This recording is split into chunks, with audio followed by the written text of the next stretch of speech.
Assalamualaikum warahmatullahi wabarakatuh. Kami dari kelompok 5 akan mempresentasikan jurnal yang kami buat dengan judul Implikasi terhadap Putusan Perkara Ekonomi Syariah nomor 5K garis miring AG garis miring 2023. Kami yang beranggotakan 3 orang, diantaranya Dea Andini Natania, Sifa Rahmalia Ridwani, dan Nur Hasanah. Pendahuluan. Sengketa ekonomi yang berkaitan dengan syariah adalah perselisihan yang timbul karena perbuatan hukum dagang syariah, ketidaksepakatan atau konflik argumen antara dua orang atau lebih lanjut dengan tentang hak dan tanggung jawab yang timbul dari perbedaan untuk memahami sesuatu berdasarkan tindakan yang disepakati syariah. Prosedur mengajukan sengketa ekonomi syariah di pengadilan agama ada dua. Yang pertama, gugatan dapat diajukan ke pengadilan agama daerah tempat tinggal atau tempat tinggal penggugat, atau kedua, gugatan dapat diajukan ke pengadilan agama daerah tempat tinggal atau tempat tinggal tergugat. Apabila tergugat lebih dari satu atau lebih, maka gugatan dapat diajukan ke pengadilan agama tempat tinggal tergugat debitur utama. Penyelesaian sengketa ekonomi syariah. Penyelesaian sengketa ekonomi yang berkaitan dengan syariah melalui litigasi merupakan kewenangan mutlak pribadian agama.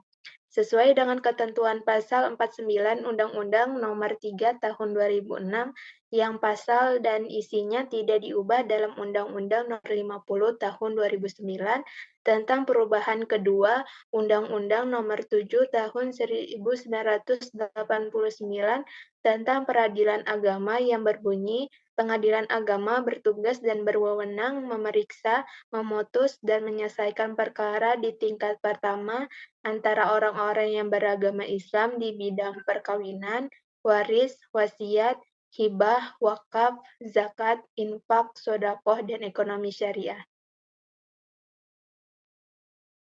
Hal-hal yang perlu diperhatikan dalam mengajukan gugatan ekonomi syariah. Pertama, pastikan gugatan tersebut bukan merupakan perjanjian yang terdapat klausul arbitrase.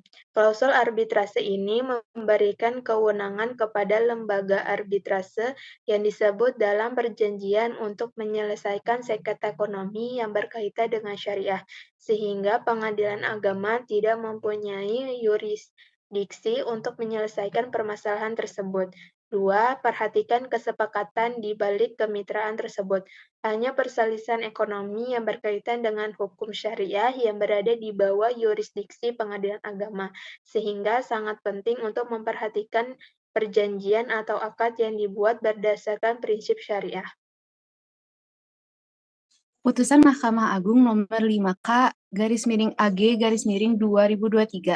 Secara garis besar, sengketa yang terjadi antara pihak penggugat Jamaliyah binti Abdullah yang berkedudukan di Dusun TGK Sabanda Masyam Desa Biang Blade Kecamatan Jempa Kabupaten Biren dalam hal ini memberi kuasa kepada M. Husin SH dan kawan-kawan para avokat berkantor pada kantor Biro Pelayanan Bantuan Hukum Trio Labels, Biren, Jalan Masjid Al-Ikhlas nomor 3 Gelenggang Tengah Biren terhadap Anwar bin A. Jalil, bertempat tinggal di Blang Gandai, Kecamatan Jempa, Kabupaten Biren, terlawan 3 atau tergugat, atas gugatan wan prestasi, sebagaimana terlampir dalam putusan Mahkamah Agung nomor 5K garis miring AG garis miring 2023.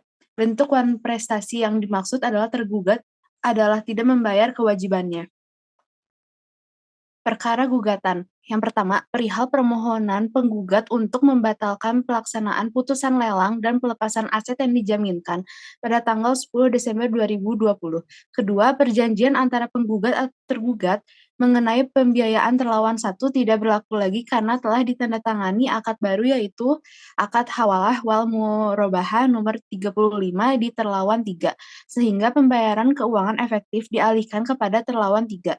Namun ternyata Terlawan 3 pailit dan Terlawan 3 mengajukan jaminan. Selanjutnya, ketika Terlawan 3 gagal membayar utangnya atau pailit dan dipanggil sebanyak 3 kali hingga Terlawan 1 mengirimkan permohonan lelang kepada Terlawan 2, maka lelang dilakukan pada tanggal 10 Desember 2020 dan Terlawan 3 tidak mengetahuinya. Namun setelah lelang tidak ada pembeli. Ketiga, sementara itu pada 24 September 2021, pelawak mengajukan protes atas eksekusi yang dilakukan terdakwa 2 pada 10 Desember 2020. Namun pelawan harus menggugat Terlawan 3 karena tidak menyelesaikan tugas Terlawan 1 karena Terlawan 3 sudah diberikan moratorium atau hawalah. Demikian pula seharusnya tergugat menggugat Terlawan 1 dan Terlawan 3 atas pokok hukum pertanggungjawaban dalam perkara ini sesuai dengan ketentuan hukum yang tertuang dalam putusan Mahkamah Agung nomor 954 K/SIP/1973. Hasil putusan. Berdasarkan peninjauan kembali bahwa Judex Fakti _Mahkamah Syariah Aceh, perkara ini tidak melanggar hukum dan atau undang-undang. Oleh karena itu, permohonan kasasi yang diajukan oleh permohonan kasasi Jamaliyah binti Abdullah harus ditolak.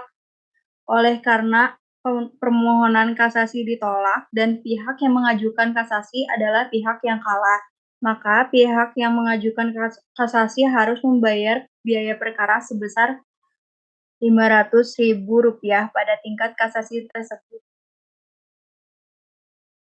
Kesimpulan, berdasarkan pembahasan yang telah diuraikan di atas, maka dapat diambil kesimpulan bahwa penyelesaian permasalahan ekonomi yang berkaitan dengan hukum syariah diatur dalam Peraturan Mahkamah Agung atau Perma nomor 14 tahun 2016 tentang tata cara penyelesaian permasalahan ekonomi yang berkaitan dengan hukum syariah.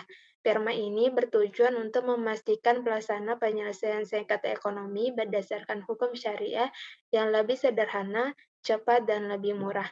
Berdasarkan perma tersebut, gugatan ekonomi syariah dapat diajukan sebagai gugatan sederhana maupun gugatan biasa.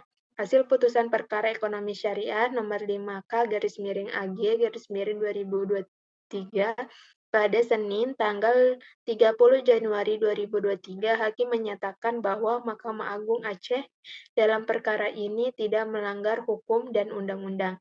Oleh karena itu, permohonan kasasi yang diajukan oleh permohonan kasasi Jamilah binti Abdullah harus ditolak.